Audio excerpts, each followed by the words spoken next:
Hello my dear friends, स्वागत है आप लोग का टेंस के दूसरे क्लास में। पहले क्लास में हम लोगों ने वाक्य को पहचानना सीखा कि कौन सा वाक्य किस टेंस का है। जैसा कि हम लोग जाने कि टेंस कितने प्रकार के होते हैं, 3 प्रकार के, present tense, past tense, future tense. अगर है वाक्य के अंत में है, हूँ, हो रहे, तो वो कौन सा टेंस होता है? प्रेजेंट। है, हूँ, हो रहे क्या होता है? प्रेजेंट। था, थे, थी, रहे क्या हो जाता है? पास्ट। और गा, गे, गी रहे तो क्या हो जाता है? फ्यूचर। इन तीनों टेंस के 4-4 पार्ट होते हैं। कितने पार्ट्स होते हैं? 4-4। पहला है इंडेफिनिट, दूसरा है कॉन्टिन्यूअस, तीसरा है परफेक्ट और चौथा है परफेक्ट कंटिन्यूअस। इंडेफिनिट जो होता है जिसमें ता, ते, ती लगा रहता है, कंटिन्यूअस रहा, रही, रहे लगा रहता है, और परफेक्ट चुका, चुकी, चुके लगा रहता है। और परफेक्ट कंटिन्यूअस में ता रहा, ती रहे, ते रहे। यानी कहने का अर्थ है, अगर वाक्य के अंत में, जैसे कि एग्जाम्पल हम लोग 2-4 कर लेते हैं। पहले हम विद्यालय जाते हैं, हम विद्यालय जाते हैं, लास्ट में क्या आया? हैं, तो ये क्या हो जाएगा? प्रेजेंट का। उससे पहले क्या आया? ते। ते किस में होता है? इंडेफिनिट में, यानी ये क्या हो गया? Present indefinite. जैसे कि एक दो एग्जाम्पल देख लेते हैं। तुम अंग्रेजी पढ़ते हो, पढ़ते हो। तो आप देख पा रहे हैं पहला जो है लास्ट वाला क्या है? हो है, सॉरी, क्या है? हो। तो हो किसका होता है? प्रेजेंट का। और उससे पहले वाला जो हमको देखना है वो क्या है? थे। यानी कि ये किसका होता है? इंडेफिनिट का। यानी ये क्या हो जाएगा? Present indefinite. अगला एग्जांपल हम लोग देखेंगे। आप सेब खा चुके थे। अब लास्ट में क्या आया? आप देख पा रहे हैं, थे। क्या आया? थे। थे से आपको क्या पता चलता है? पास्ट। क्या पता चलता है? पास्ट। और क्या आया? चुके। तो चुके से क्या पता चलता है? परफेक्ट। यानी ये कौन सा टेंस हो जाएगा? Past perfect. यही अगर इसको हम बदल के कहीं, आप सेब खा चुके हैं, तो ये क्या हो जाएगा? तो है किस में आता है? प्रेजेंट में। चुके किस में आता है? परफेक्ट में। तो क्या हो जाएगा? Present perfect. यही अगर कहा जाए कि आप खा चुके होंगे, क्या बोले? होंगे, तो ये क्या हो जाएगा?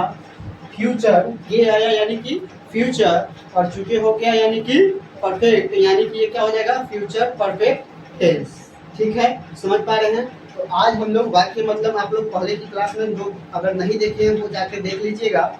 तो हम लोग टेंस का जो वाक्य है ये पहचानना सीख गए कि कौन सा वाक्य जो है किस टेंस का होगा। आज हम लोग जानेंगे कि इन वाक्यों को हम कैसे बनाएंगे। ठीक है, तो आप एक चीज समझ लीजिए, किसी भी वाक्य को बनाने का बेसिक जो स्ट्रक्चर होता है वो क्या होता है? तो सबसे पहला जो होता है हमारा स्ट्रक्चर में, सब्जेक्ट होता है। क्या होता है? सब्जेक्ट। प्लस क्या होता है? Helping verb. प्लस क्या होता है? Main verb. और प्लस क्या होता है? ऑब्जेक्ट। इस यानी आपका क्या हो गया? इस यानी होता है सब्जेक्ट। क्या होता है?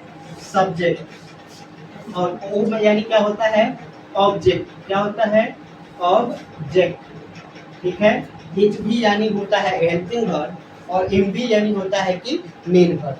सब्जेक्ट कहने का अर्थ है कर्ता। हर वाक्य में कोई ना कोई क्रिया करने वाला होता है। जैसे कि मान लीजिए हम कहेंगे कि मैं अंग्रेजी पढ़ाता हूँ, तो बताइए अंग्रेजी कौन पढ़ाता है? मैं, यानी कर्ता कौन हो गया? मैं। हम बोलेंगे आप सेब खाते हैं, इसमें कर्ता कौन है? करने वाला कौन है? कौन सेब खा रहा है? तो आप, यानी कि आप क्या हो जाएगा? सब्जेक्ट हो जाएगा। क्या हो जाएगा? सब्जेक्ट। राम अंग्रेजी पढ़ा रहा है। कौन अंग्रेजी पढ़ा रहा है? राम। यानी राम क्या हो जाएगा? सब्जेक्ट। क्या आप सेब खा रहे हैं? कौन सेब खा रहा है? आप। यानी कि सब्जेक्ट कौन हो जाएगा? आप। यानी कि कोई भी वाक्य में जो मेन काम करने वाला होता है उसे हम क्या बोलते हैं? सब्जेक्ट बोलते हैं। क्या बोलते हैं? सब्जेक्ट। और मान लीजिए जो आप काम कर रहे हैं, तो काम में कौन सा काम कर रहे हैं वो बता दिया जाए तो वो क्या हो जाता है? ऑब्जेक्ट। जैसे कि मान लीजिए हम कहेंगे मैं पढ़ रहा हूँ। क्या कर रहा हूँ? पढ़ रहा हूँ। लेकिन वही बोले कि क्या पढ़ रहा हूँ, जैसे कि मान लीजिए मैं अंग्रेजी पढ़ रहा हूँ। क्या पढ़ रहा हूँ? अंग्रेजी। तो पढ़ना जो है आपका क्रिया हो गया, लेकिन अंग्रेजी जो बोले वो क्या हो गया? ऑब्जेक्ट, यानी कि कर्म, है ना? ये क्या हो गया? ऑब्जेक्ट हो गया। जैसे कि आप मान लीजिए एग्जाम्पल ले लीजिए कि मैं खा रहा हूँ, क्या इसमें ऑब्जेक्ट है? नहीं है। लेकिन वही हम बोले मैं सेब खा रहा हूँ, ऑब्जेक्ट है कि नहीं है? क्या खा रहा हूँ? सेब। ऑब्जेक्ट कौन हो गया? सेब। ऑब्जेक्ट कौन हो गया? सेब। यानी कि क्रिया के साथ साथ क्रिया में कौन सी क्रिया की जा रही है ये भी अगर बता दिया जाए तो वो क्या हो जाएगा? ऑब्जेक्ट। जैसे कि मैं खेल रहा हूँ, क्या कर रहा हूँ? खेल रहा हूँ, तो खेलना क्या हो गया? क्रिया। लेकिन वहीं अगर हम बोले कि मैं क्रिकेट खेल रहा हूँ तो ये क्या हो गया? क्रिकेट जो हो गया वो आपका क्या हो गया? ऑब्जेक्ट हो गया। क्या हो गया? ऑब्जेक्ट। तो क्या आप सब्जेक्ट और ऑब्जेक्ट को बढ़िया से समझ पा रहे हैं? तो वाक्य में सबसे मेन होते हैं सब्जेक्ट, प्लस क्या हो गया उसके बाद? हेल्पिंग वर्ब, और उसके बाद हम लिखेंगे मेन वर्ब, और उसके बाद हम लोग लिखेंगे ऑब्जेक्ट। ठीक है। और इसमें अगर किन्हीं बच्चों को ये हेल्पिंग वर्ब और मेन वर्ब नहीं पता है तो उसके लिए हम एक वर्ब का अलग से क्लास ले लेंगे। लेकिन ऐसे हम बेसिक आपको हम बता दें तो जितने भी आपकी ट्रांसलेशन बनाने में जो यूज होता है, जैसे कि आप बचपन में पढ़े होइएगा, is, am, are, was, were, have, has, had, can, should, shall, will, ऐसे वर्ड जो होते हैं वो आपके क्या होते हैं? हेल्पिंग वर्ब होते हैं, क्योंकि ये जो होते हैं हमारे वाक्य को बनाने में मदद करते हैं। ठीक है, यहाँ तक आप समझ पा रहे हैं। लेकिन वहीं अगर हम बोले खाना, खेलना, दौड़ना, पढ़ना, तो ये किसी वाक्य में मेन काम करते हैं, इसीलिए इनको कहा जाता है मेन वर्ब कहा जाता है। एम भी यानी कि मेन वर्ब, और हेल्पिंग वर्ब यानी कि एच भी यानी कि सॉरी हेल्पिंग वर्ब। ठीक है, तो आप समझ पा रहे हैं। चलिए हम लोग आगे जानेंगे। तो सबसे पहले हम एक कॉलम बनाते हैं, जैसे कि मान लेते हैं ये आप समझ पा रहे हैं तो इसको हम मिटा देते हैं। अब यहाँ से कॉलम बनाते हैं, ये आपका हो जाएगा आई फोर इंडिफिनिट हम ले लेते हैं, या फिर नीचे ले लेते हैं, सॉरी। चलिए यहाँ पे हम ले लेते हैं इंडिफिनिट।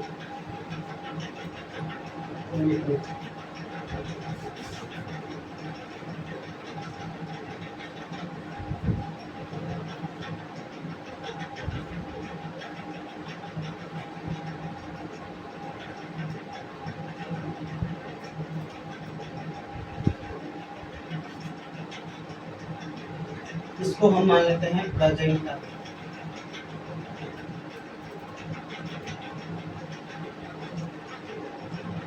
ये हो गया आप लोग का पास्ट का, और ये आप लोग का हो गया फ्यूचर का। आप देखिए इसमें भी हम लोग दो कॉलम छाटेंगे, एक हम लोग छाटेंगे हेल्पिंग वर्ब का और एक हम लोग छाटेंगे मेन वर्ब का। क्योंकि जैसा कि आप लोग जाने हैं कि हम लोग जो यूज करते हैं सब्जेक्ट और ऑब्जेक्ट, ये हमको अलग से याद करने का जरूरत नहीं है। वो हमको वाक्य देखेंगे तो हमको तुरंत पता चल जाएगा कि कौन सा सब्जेक्ट है और कौन सा ऑब्जेक्ट। और कोई भी वाक्य में सबसे पहले क्या होता है? सब्जेक्ट होता है। क्या होता है? सब्जेक्ट। कोई भी वाक्य कहने का वाक्य भी कई प्रकार के होते हैं। कुछ वाक्य आपके होते हैं अफर्मेटिव। अफर्मेटिव यानी कि जैसे कि आप नॉर्मल सेंटेंस बोलते हैं, मैं पढ़ता हूँ, वह खाता है। उसके बाद कुछ वाक्य आपके नेगेटिव होते हैं जिसमें नहीं लगा रहे। नहीं लगा रहे वो क्या हो जाएगा? नेगेटिव। तो उसके बनाने का प्रोसेस अलग है। और इंट्रोगेटिव उसका अलग हो गया, उसमें आपसे क्या, क्यों, जैसे सवाल लगे रहते हैं। तो हम लोग बाद में अलग से डिस्कस करेंगे। अभी हम लोग अफर्मेटिव सेंटेंस पे हम लोग डिस्कस करते हैं। तो आप सब्जेक्ट को मतलब अलग से याद करने का जरूरत नहीं है। आप समझिए कि कोई भी वाक्य में सबसे पहले क्या लगता है? सब्जेक्ट, और सबसे अंत में क्या लगता है? ऑब्जेक्ट। अब बच गया कौन? हेल्पिंग वर्ब और मेन वर्ब। तो हम लोग जानेंगे किस टेंस में कौन सा हेल्पिंग वर्ब और कौन सा मेन वर्ब लगता है, और यही सबसे मेन चीज है, इसी को आपको समझना है। ठीक है, तो आप जान जाइए। सबसे पहले हम लोग मेन वर्ब पे डिस्कस करते हैं। तो आपका जो इंडिफिनिट जो होता है उसमें लगता तो है V1, लेकिन हम इसको V1 या V5 लिखते हैं। क्यों लिखते हैं? तो आप जानते होइएगा, पढ़े होइएगा कि नाउन या प्रोनाउन में एस या ईएस लग जाता है तो वो प्लुरल हो जाता है। क्या हो जाता है? प्लुरल। और उसी तरह वर्ब में एस या ईएस लगने से वो क्या हो जाता है? सिंगुलर हो जाता है। वह नाउन के मुताबिक अपोजिट होता है। नाउन में एस या ईएस लगाइएगा वो क्या हो जाएगा? प्लुरल। लेकिन वर्ब में लगाइएगा तो क्या हो जाएगा? सिंगुलर। तो जब अगर कोई सिंगुलर सब्जेक्ट रहे, सब्जेक्ट जो रहे वो सिंगुलर नाउन या प्रोनाउन रहे, तो उसमें हम V5 लगाएंगे। आई जो होता है हमारा अपवाद होता है, उसको हम लोग बताएंगे, ठीक है, आगे पढ़ेंगे। लेकिन V1 जो होता है वो प्लुरल होता है। जैसे कि अगर कहें हम लोग पढ़ रहे हैं, तो हम लोग क्या है? सिंगुलर की प्लुरल है, तो इसके साथ हम लोग V1 का यूज करेंगे। लेकिन वही कहें तुम, सॉरी, हम बोलते हैं वह पढ़ रहा है, तो वह पढ़ रहा है, तो वह जो है क्या है, सिंगुलर प्रोनाउन है। तो सिंगुलर में हम सिंगुलर वर्ब यूज करेंगे। अब मान लीजिए कोई मोटा तगड़ा और बड़ा मतलब पहाड़ जैसा व्यक्ति है, उसके साथ किसी बच्चों को भिड़ा दिया जाए युद्ध करने के लिए, कभी जीत पाएगा नहीं ना। तो बरियार व्यक्ति के लिए बरियार व्यक्ति से युद्ध होना चाहिए, यानी कि दोनों पक्ष क्या होना चाहिए, समान होना चाहिए, तब जाके युद्ध बराबरी होगा होगा। तो उसी तरह सिंगुलर प्रोनाउन या नाउन के साथ हम लोग सिंगुलर वर्ब का यूज करेंगे, यानी कि डिफल्ट का, और प्लूरल के साथ हम लोग V1 यानी कि प्लूरल का यूज करेंगे। तो आप समझ पा रहे हैं कि अगर नाउन में एस या एस लग जाता है तो वह क्या हो जाता है, प्लूरल हो जाता है, लेकिन वर्ब में एस या एस लगता है तो वो क्या हो जाता है, सिंगुलर हो जाता है। ठीक है, आपका ये जो पास्ट का मेन वर्ब होता है वो हमेशा V2 होता है। कैसा होता है, वर्ब का दूसरा रूप। लेकिन फ्यूचर का जो होता है वो कैसा होता है, V1 होता है। और एक चीज दिमाग में बैठा लीजिए, केवल यही आपको याद करना था। इसके आगे कंटिन्यूअस आपको कहीं भी किसी भी टेंस का दिखे वहां पे V4 लगेगा, वो भी आपको याद नहीं करना है। उसमें V4 में क्या लगेगा, तो याद रखिए V4 में जो नॉर्मल वर्ब होता है बस उसमें केवल ING लगा देना है। कंटिन्यूअस में क्या लगेगा, V4, यानी कि वर्ब प्लस ING, यानी कि नॉर्मल वर्ब है इट, क्या है, इट। अब इसका V4 कैसा होगा, तो उसमें क्या लगा देना है, केवल ING। ठीक है, हो गया, याद करना है नहीं। रीड है तो रीड का V4 क्या हो जाएगा, रीडिंग, ING लगा दीजिए। टीच है, टीच का V4 क्या हो जाएगा, टीचिंग। कोई दिक्कत, यानी वर्ब में ING लगा दीजिए, क्या हो जाएगा, V4, क्या हो जाएगा, V4। तो कंटिन्यूअस किसी का भी हो क्या लगेगा, उसमें V4 लगेगा, क्या लगेगा, V4। चलिए परफेक्ट में क्या लगेगा, तो परफेक्ट किसी भी टेंस का हो वो क्या लगेगा, V3, क्या लगेगा, V3। समझ पा रहे हैं आप लोग। चलिए ये इसमें भी देखिए क्या है, कॉन्टिन्यूअस है, क्या है, कॉन्टिन्यूअस, तो इसमें भी क्या लग जाएगा, V4, क्या लगेगा, V4। यानी प्रेजेंट का हो या पास्ट का हो, किसी का भी कंटिन्यूअस हो या परफेक्ट कंटिन्यूअस हो, क्या लगेगा, V4। याद रहेगा, मेन वर्ब कैसा लगेगा, V4। परफेक्ट किसी भी टेंस का हो क्या लगेगा, V3, क्या लगेगा, V3 लगेगा, क्या लगेगा, V3। चलिए वेरी गुड, आप लोग इतना समझ पा रहे हैं। अब हम लोग आते हैं हेल्पिंग वर्ब में। तो यहाँ पे आपका हेल्पिंग वर्ब नहीं होता है, लेकिन ये नेगेटिव और इंट्रोगेटिव सेंटेंस रहे तो वहाँ पे डू या डज लग जाता है। ये याद रखिएगा, डू या डज केवल नेगेटिव और इंट्रोगेटिव के लिए है, नॉर्मली सेंटेंस में ये यूज नहीं होता है। ठीक है, यहाँ पे आपका लगता है डिड, जो कि नेगेटिव और इंट्रोगेटिव सेंटेंस के लिए है, नेगेटिव और इंट्रोगेटिव सेंटेंस के लिए। ये दोनों याद रखिएगा, नॉर्मल अफर्मेटिव सेंटेंस में यूज नहीं होता है, केवल नेगेटिव और इंट्रोगेटिव के लिए होता है। यहाँ पे आपका लगता है शैल विल, क्या लगता है, शैल या विल। ठीक है, यहाँ पे आपका कंटिन्यूअस में आ जाएगा इज, एम और या फिर आर। ठीक है, यहाँ पे आपका आ जाएगा हैव या हैव। ठीक है, यहाँ पे आ जाएगा आपका हैव या हैज बीन। ठीक है, उसी तरह यहाँ पे देखेंगे हम लोग, तो यहाँ पे आपका आ जाएगा वाज या वेयर। ठीक है, यहाँ पे आपका आ जाएगा हैड।